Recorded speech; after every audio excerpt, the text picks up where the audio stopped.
Now let's turn to the final portion of today's teach-in, where my friend and colleague Colleen will share classroom-ready resources from the museum's Native Knowledge 360 program. Colleen? Hi, thanks Renee.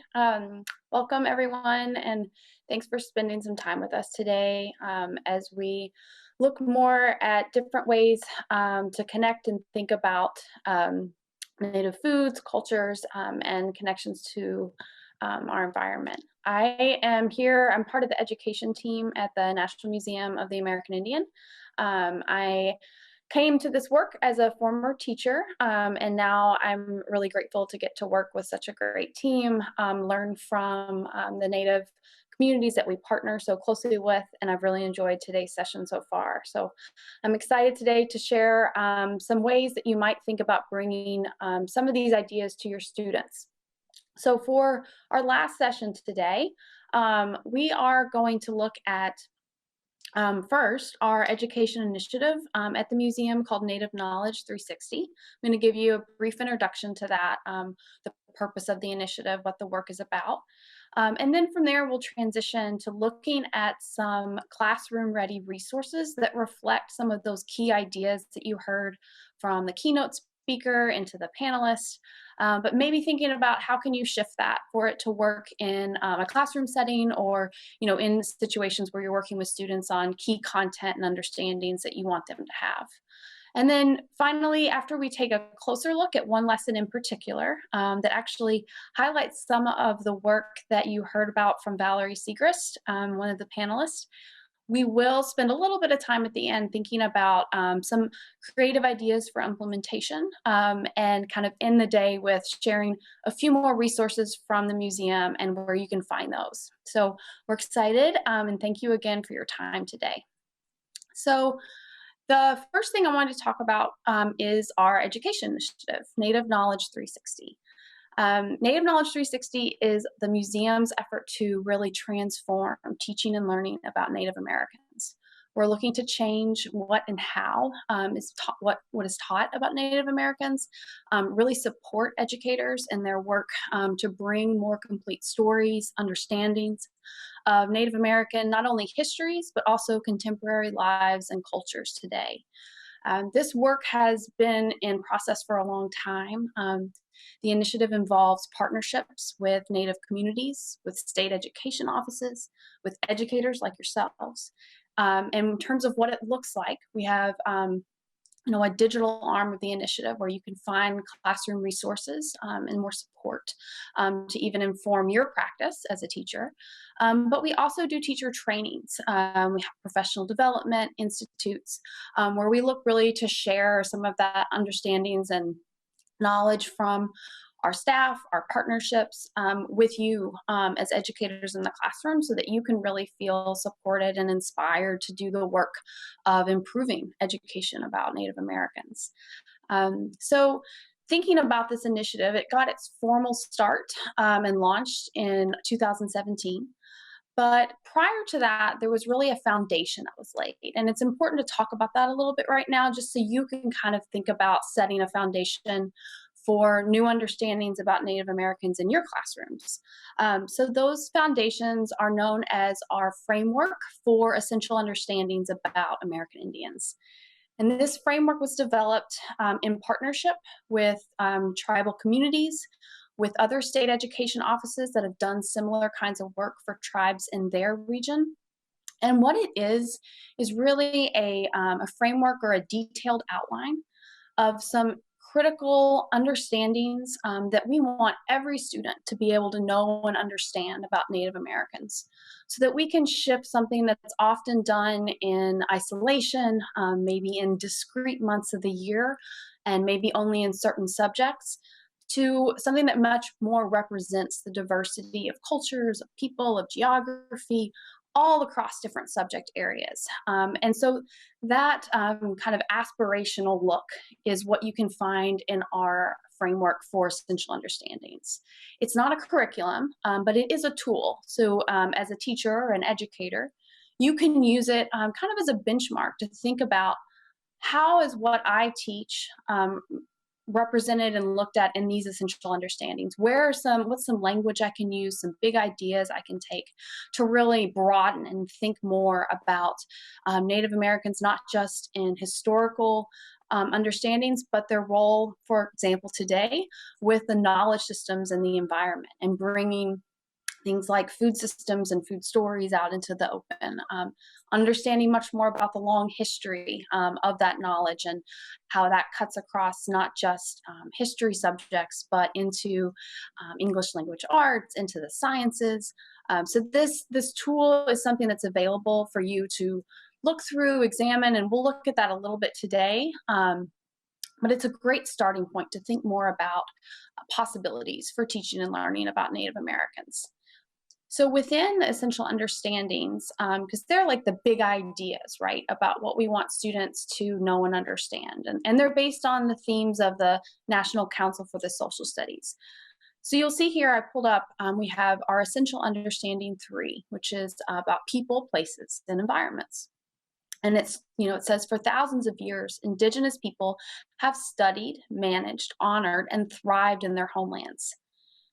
These cottons to influence American Indian relationships and interactions with their lands today.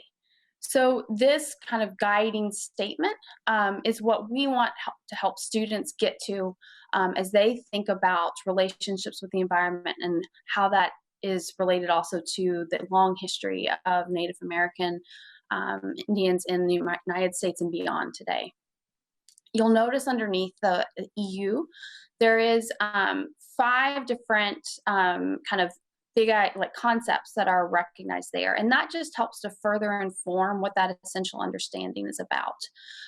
And today we're going to spend some time looking at that first essential understanding, which is about Native knowledge systems. I mean, it's really about, I think, a lot of what you heard from the keynote speaker and the panelists, just this long history of knowledge from the environment and using that to inform decisions and how that also reflects cultures. And what I'd like to show you today is how you can find some of those same concepts represented in some of our NK360 classroom resources.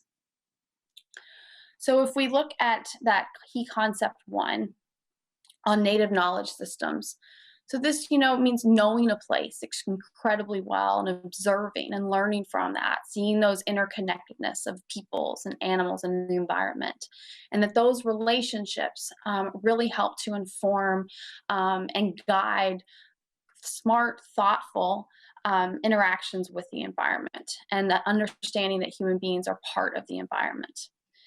And you see 2 images on this slide here. One in the upper right is one of our modules on Pacific Northwest history and cultures. I mentioned that we do have a resource that connects to one of our panelists, Valerie Segrist. So this digital lesson looks at connections between foods, cultures, and communities in the Pacific Northwest and all around the importance of salmon to that. In the bottom, you see an image that relates to our website on American Indian responses to environmental challenges. And that resource really helps students to see these issues around people, places, and the environment. Also is issues of sovereignty, of being able to make informed choices about how to manage their lands and make decisions for their community so that the values can sustain and move on past generations, but also on a practical level, taking care of and managing that land in a smart way. So what I'm going to do now is take us to our NK360 website, where first I just want to show you some of the things we've highlighted, so the essential understandings, but then quickly move to our NK360 lessons and resources, because that's where we'll look at the environmental website in brief, and then we'll spend a little more time on our Pacific Northwest resource called Why Do the Foods We Eat Matter? So I'm going to share my screen now and take us to our NK360 website. You can find the website on the museum's homepage. You can find it right there. You can click into Native Knowledge 360. As I mentioned, we have our essential understandings. If you're interested in those and would like to explore them beyond just the one I shared today of Essential Understanding 3, you can find those here on our website. You know, I did mention that part of NK360 is supporting teachers in their ongoing work in the classroom. I will also share a little bit about some professional development we have to offer. And that's if you're interested in more webinars, even like today's, you could come here too. Let's take a quick look at our lessons and resources page under the search. So you'll notice that when you come into the search NK360 educational resources, we have a wide variety of formats, topics that are covered, different regions and nations that are highlighted. Feel free after this session today to come in, explore, look around, and see what we have. I do want to point out one in particular resource, a new one. We have things called helpful handouts that give teachers and educators everywhere kind of guidance for often common questions that come up around teaching and learning for Native Americans. And there's a great one actually about some of the themes that we hear about today on why the foods we eat matter and connections between foods and cultures. So I really recommend you check that out, that helpful handout out. So if we look at our resources here, today we're going to be focusing mostly on this digital lesson from the Pacific Northwest, History and Cultures, Why Do the Foods We Eat Matter? But we are also going to take a quick look at this website, American Indian Responses to Environmental Problems. So I'm going to start with this one. What's great is that as part of our work here at the museum, we had a chance to actually go into a lot more detail on this website in a previous webinar. So I'll show you where you can find that information. But just a few things to note. On this website, 4 different Native communities are featured. So that's a great way also to emphasize diversity with your students among the geographic regions, but also cultures. In addition, each of the 4 nations have a particular environmental issue or challenge that they're looking to solve. And that was something that even came up in the panel, right, at the end today, where each of the panelists spoke to something that they're continuing to work on that's important for students to understand. And that shares a parallel to this website, where it gets really into the work of civic engagement and what it means to be informed and make choices that are meaningful for your community. Once you get into one of the case studies, students will have a chance to first learn about the nation, then get introduced to the challenge, and then see the different steps that members of the community are taking to address and mitigate issues. There's an ongoing student kind of worksheet or project that they can fill out as they go through one case study or multiple. And there's also a teacher lesson plan too. If you're interested in learning more about this resource, more about the communities that are featured and the particular issues that they work on, recommend that you check out, I'm going to come over here to our professional development site, and you can see here we have our recorded webinars. And if you scroll down just a bit, you'll find here our teach-in from the fall that looks in particular at the resource American Indian Responses to Environmental Challenges.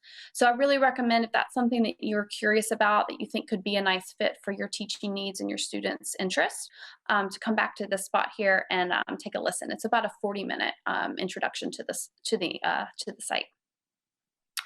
So now let's go back to our Why Do the Foods We Eat Matter? And that is once again under our lessons and resources. So we're going to go to our lessons and resources page and then come into this digital lesson. So Why Do the Foods We Eat Matter is an inquiry-based resource that asks students our compelling question with the goal of getting students not just in the Pacific Northwest area, but across the country to really think about the connections between food, identity, culture, and community. Those are a lot of those same themes that you probably heard and are thinking about from the panelists, as well as our keynote speaker. This lesson was developed in close collaboration with a Native writer, educator, scholar, and community expert. Together, it was a team that worked closely alongside our education staff at the museum to really inform and help us share these stories out with, with the public, and give us that wonderful responsibility of being able to communicate their larger and more robust history and connections with foods and cultures. A couple things to note just for the structure of the site as a first thing to consider. This homepage just gives you, if you're a teacher looking for information about lesson plans that go along with this resource, you can find those here under lesson information. Where it connects to the essential understandings that I discussed at the beginning, those big ideas that we want students to see, you can find those here. And then academic standards. So we do work to connect our resources to, the different standards, expectations that teachers are asked to follow, so you can find those connections. The way this site is designed, it follows an inquiry process of asking first our big question, why do the foods we eat matter? And then breaking it into smaller sections that help to have students arrive at their own understanding of this question, using sources or evidence along the way. We also build in different student tasks where they can practice those critical skills of source analyzing, coming to conclusions, making claims while using the information that's on the site to get there. So I just scrolled down the site. There's a few ways you can move through. You can access it through the menu bar here, or you can just also click through the arrows. So the introduction to this digital lesson starts with a video that gives students a short video about 5 minutes that kind of helps to set up those big themes of connections between foods and cultures. The goal of that is to help students see, in real terms, contemporary life, different tribes in the Pacific Northwest and their connections with salmon up front. We also include a map that helps to give students a sense of place. Where are we talking about? We know that students and teachers from across the country are coming to our resources, so we want to make sure that we're helping to set that stage of, where we're situating ourselves, and to see the sheer diversity of tribes in the Pacific Northwest to kind of help to remind students of that reality. And then this is just some more information, background, a great essay for teachers, but also for students about these connections between foods and cultures. So from the introduction, we move into our first section or question of why is salmon important to Native people and nations of the Pacific Northwest? So this is set up in 3 different smaller case studies of the Pacific Coast, the Puget Sound, and the Columbia River or the Plateau. So each of these represent, a part of, what is now Washington State that does show diversity in this region, as well as the tribes that are there. In the Pacific Coast case study, as well as the other 2, one thing we really work with is bringing in images, making things feel, we want it to be colorful and bright, but also, when appropriate, bringing in those historical images to show continuity, that these practices have continued. There may have been changes over time, but you still see some of those traditional elements being practiced. And that's something that we worked closely with our region teams to really inform and guide us on. Another feature, we certainly want to bring images, quotes from people today to show that Native people are very much here and thriving and part of the development of telling their own stories, as well as objects from the museum's collections. You'll notice as you go through this on your own, a few graphics. Our sources are printable, so that's an option if you're curious about that. We do have tools online, such as annotator tools, to help students mark up different sources and find key themes and ideas, such as culture and community and identity. Another thing that we do work to do is provide definitions for those terms that might have cultural significance and meaning, as well as pronunciations. What we found is that for both teachers and students, Sometimes a barrier to teaching more completely about Native Americans is a fear of getting something wrong. And so one thing we try to do whenever we can is give teachers and students more of that support, and through the tool of pronunciation, so that they know the name of the nation that they're saying, and that can help build their own confidence, and really, kind of model that thinking about terminology and really looking to nations in particular. So this is an example of one of the case studies in that first supporting question. And you can navigate to other parts of the supporting question, or excuse me, that first part through this bottom part, these bottom arrows here. So it could take you to another one if you'd like. Or you can always jump up back to the menu and return to the lesson itself. So in this first section, we're really asking students to think about different reasons why salmon is important to tribes in the Pacific Northwest. We go ahead and tell them up front, this is an important resource. We want you to think about why. And the goal is that they come away seeing that salmon is connected certainly as a food source, but so much more to cultures, how people express themselves, identity, shared community, so that as they move to the next part of this lesson, which is about threats to salmon, they already have an understanding that food is certainly important, because it's not just about what you eat, but there's more to it than that. So we're kind of trying to start with that foundation and then build in more details as they go along. And in this section of the lesson, they learn more about the challenges that a salmon would face. So kind of shifting from the people themselves to the salmon. We have an interactive game where students get to take on the role of being a salmon, have to move through to spawning, and they see the different environmental challenges, both human-made as well as just natural predatory challenges. And they have to make choices about how to respond. And it's a way also to gain more knowledge, if your students aren't as familiar with the salmon life cycle, or different issues that are represented. So this is kind of a fun way to get that content, but also really teach some critical baseline information. So once they have an understanding of those challenges, the focus of this section of the lesson is about threats. So the threats to salmon, but certainly also how does that impact people? Once again, reinforcing those connections between the foods we eat, our cultures, how we're able to live, and what we're able to bring on for future generations. We have a case study about dams, one dam in particular, and its cost for a community, Celilo Falls, as well as a case study on pollution in terms of its general effects in the Puget Sound. This is starting to preview to students that there are certainly many contemporary issues that Native groups, as well as allies and other actors in the state, are going to need to address in order to be able to maintain those connections to the resources that are important to them. You'll notice in this section here, with each part of our lesson, we have teacher materials as well as student worksheets to help them go through the sources, kind of practice particular skills of looking closely at text, examining images, and then coming to some of their own conclusions about what they're finding. And then in our final question, smaller question, so remember we start with the big question of why do the foods we eat matter?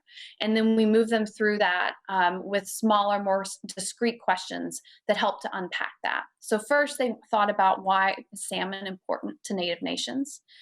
Then they looked at the threats to salmon, what that means for the resource and for people. And then what actions are Native nations taking to restore salmon and strengthen cultures today?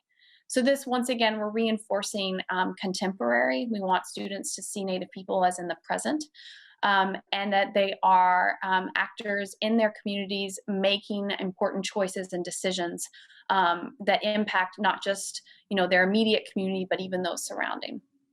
So we return to a kind of a case study approach, where once again, if we look at the Pacific Coast, Puget Sound, and the Columbia River, and this is where students can learn a little bit more about a sampling of actions that are being taken, and learn also about co-management, and that nations are working with state actors, nonprofits, to really help to restore and bring back salmon runs in the Pacific Northwest. So students learn about contemporary groups today. They have a short case study.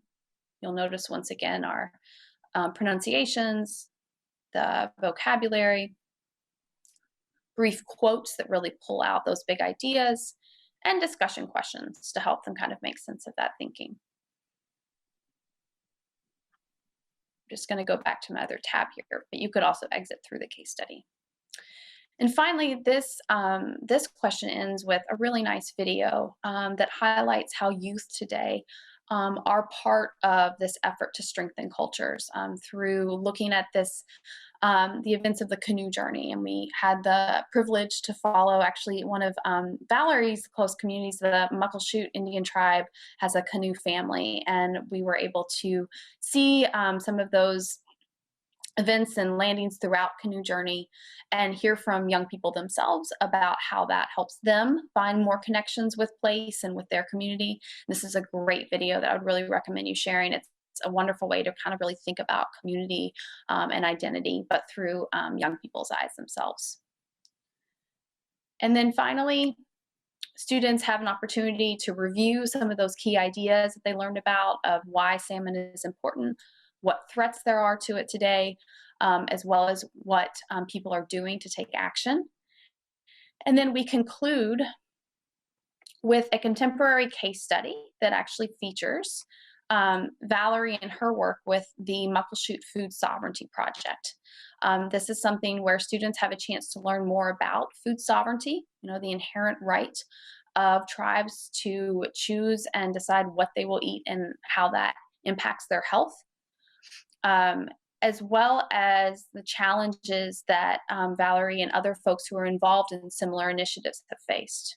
So this goes through varying perspectives that are presented on the issue, moves into the work that Valerie and her community have undertaken in order to bring about more access to traditional foods, and some direct quotes that students can engage with. And the purpose of this case study is, one, to bring to light this as a topic of importance for Native communities today, but also to kind of help model for students, what does it mean to take informed action? What kinds of things do you need to be, have knowledge about before you try to make a change or address an issue that you think needs attention?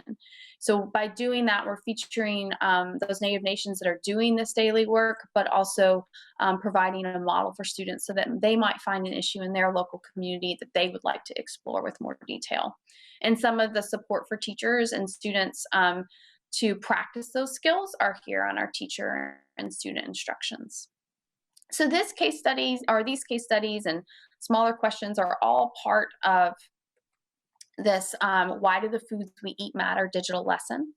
And now what we're going to do is come back to thinking about where you might be able to find a place for this in what you teach. And I really resonated with me a lot to hear Valerie talking about how foods are that interdisciplinary connection, and that you don't necessarily have to have a subject area in which to teach this. So you may already have lots of ideas in your mind about how this could connect for your school community, if you're in a more informal education environment, for your learning community, or if you're a teacher, maybe you already have some of those ideas in mind. But we did want to share some things that we've heard from educators of how they've used sections of this resource, if not the whole piece, to really help to shift some thinking about how and when Native Americans come up within the school environment. So what I'm going to do now is come back to our presentation, and we're going to look at some ideas for implementation. So one thing that could come up is in geography, if you're a geography teacher, or say you teach social studies, but it's an integrated course, and so geography might come up. One thing you might consider doing is using elements of this resource to help reinforce and introduce even the idea of human environment interactions.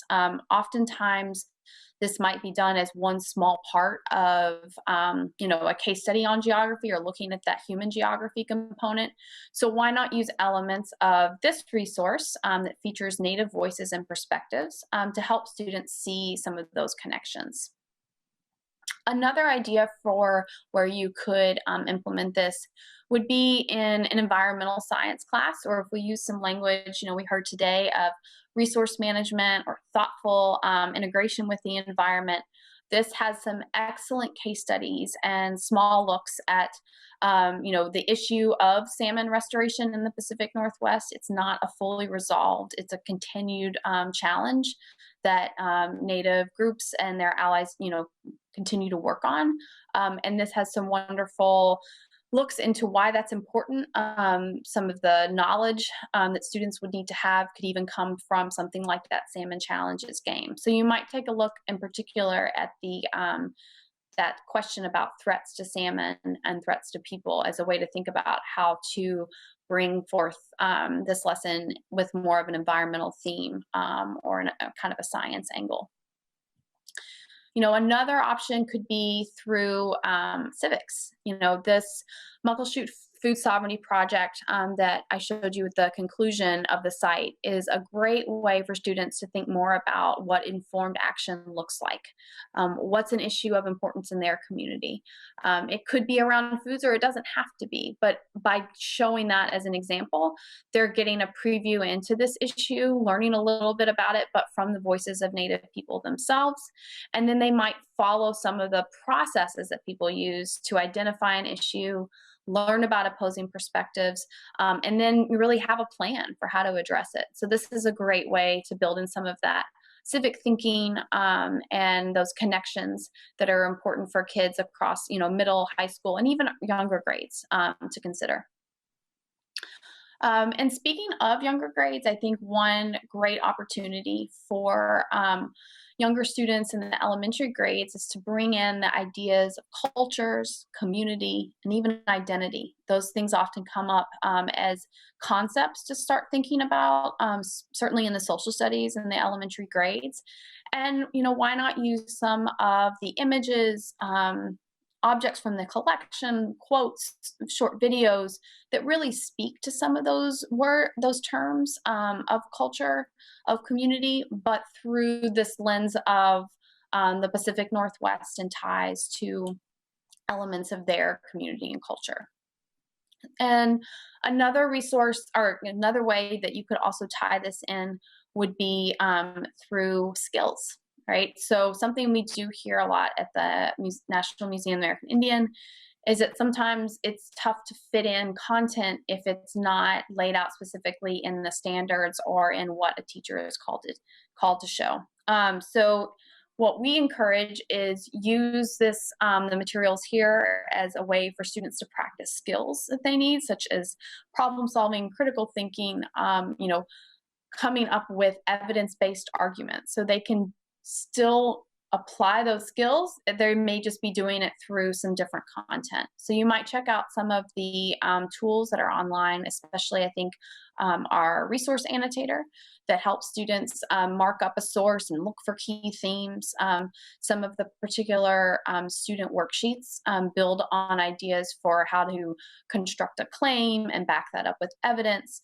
All of these kinds of things are transferable across content. It doesn't have to just be something that shows up in one particular unit or or a lesson that you're teaching.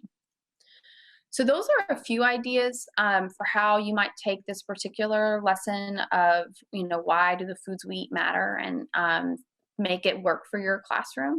It's a really robust site. There's lots there to see and explore. And you might find that it works just to do an introduction, the opening video, and then maybe pull out a few of the case studies. There's a lot of freedom to kind of go through there, explore, see what it has to offer, and then think about maybe you had some ideas after listening to the keynote and the panelists about ways you might bring in some of these ideas to your teaching practice.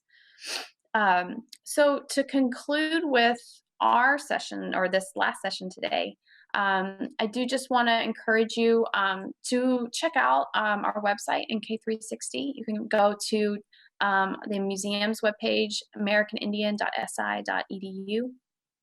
And from there, you can go on to our NK360 education site.